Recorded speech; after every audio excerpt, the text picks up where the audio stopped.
第二个发源呢，就是祈愿了知佛法的信徒啊，遍满大地而回向，就是祈愿就是了知这个佛法的这个信徒呢，就是遍满大地啊，就是而做回向。这是第二个，愿彼佛教之有戒，不为恶念风所动，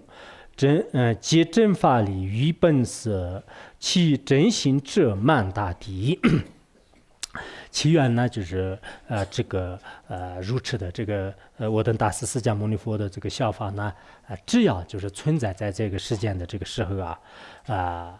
希望呢就是不要就是有这个邪知邪见的这个恶念来扰乱，就是这种恶念的这个风呢，就是开始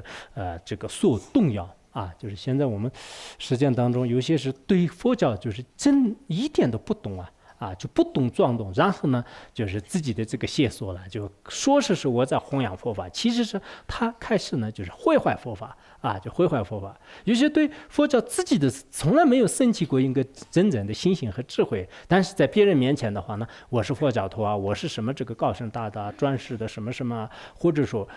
就经常呢就是也。这种方式来就是摧毁这个佛教这种是恶念来就是所动摇，就是这个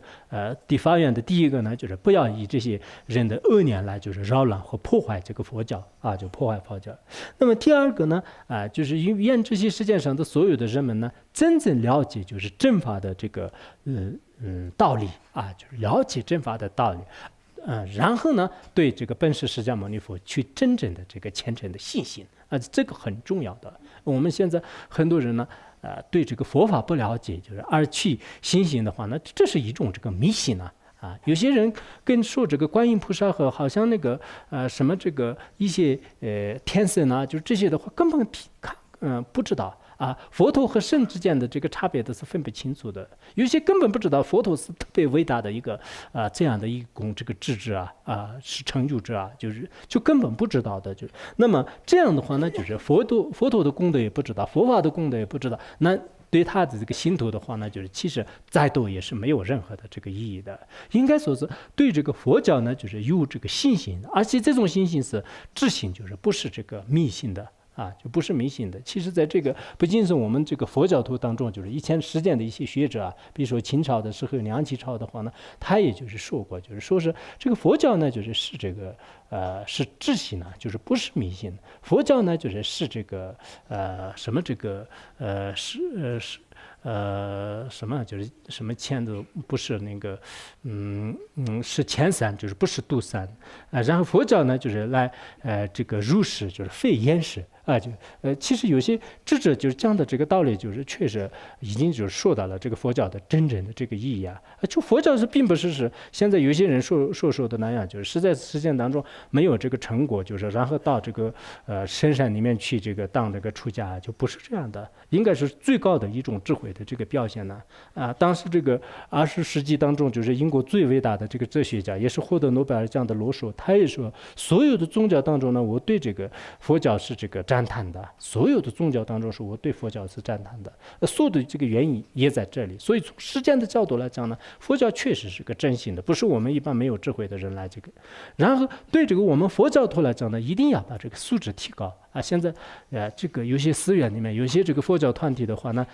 这对这个信佛呢就是一种迷迷糊糊的，不要有迷迷糊糊的这个佛教徒呢遍天下，就是这迷惑的这种教徒呢就是越少越好，就是说实在也没有什么不敢的然后有知心的这种教徒的话呢，就是应该这个遍天下，就整个国家遍满这样的这个信徒的话呢，应该这个非常好。当然这个是前两天就是我们这个科学论坛上面所讲的一样的，就是有些人呢可能所谓的这个普罗大众呢，就是也有一定的这个困难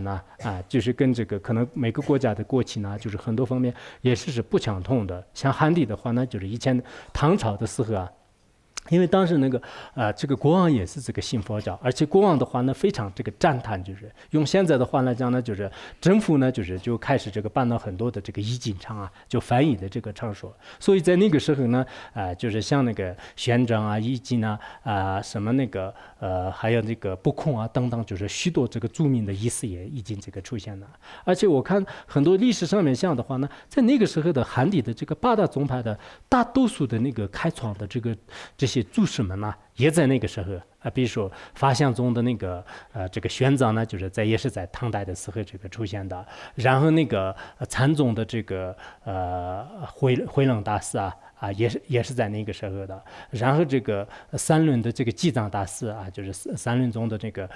济藏大师的话呢，就是也是那个，还有那个净土宗的这个三岛大师，还有什么是律宗的这个道宣呢。然后这个密宗吧，就是密宗的这个三无畏就这些都是在整个这个朝代，就是在那个时候的话呢，整个这个佛教应该说是有这个一定的这个文思。因为这些智者的这个论点的话呢，就是现在也我们可以看得到的比如说这个每一个宗派的这些注释的话呢，他们的这个信仰呢，就是根本不是这个迷信的，而他们传下来的那个教法呢，就是应该说是这个教法和这个正法就是这个教法和正法。所以这个宗大师在这里呢，就是发愿的时候呢，就是让真正的这个懂得佛教的这种信徒以真信者的这个佛教徒呢，就是遍满就是大地不要呢就是以邪所邪见的，以恶分别念来天天扰乱就是不懂装懂的，就说一些这种人呢，就是不要这个出现于这个世间。所以我们现在呢因为种种因缘吧，就众生的各种业感，就是真的所有的这个人不要说所有的人，就是其中一个部分的真正真信者的话呢，在藏地也很困难，就是汉地也这个很困难的。但我们呢以后就是有这个机缘，就是建立道场或者说是自己有弘扬佛法的这样的这种心性的时候呢，一定要就是先把这个佛教的教理就是讲给就是这些在家人也好，就是出家人也好，大家都应该听说懂得了这个法理之后呢，那这个所行持的佛法跟不懂这个佛法的时候的行持的行为呢，完全是这个不相同的。所以说我们这些这个法缘呢，就非常的这个殊胜了。平时也是我们自己在这个修行过程当中就是全部的这个缘起禅，如果你不能念的话呢，我想这个后面的宗喀巴大师就是已经讲了5个这个颂词就这些颂词呢，自己也经常念诵就经常边念诵边心里面想就是愿这个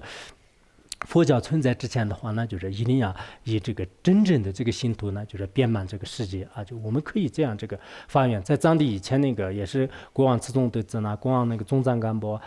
就是在那个时候的话呢，就是应该说是整个这个藏地全部都是跟这个汉地的唐朝就是没有什么这个差别的，佛法是非常这个新鲜的。这种这个佛法呢，并不是形象上并不是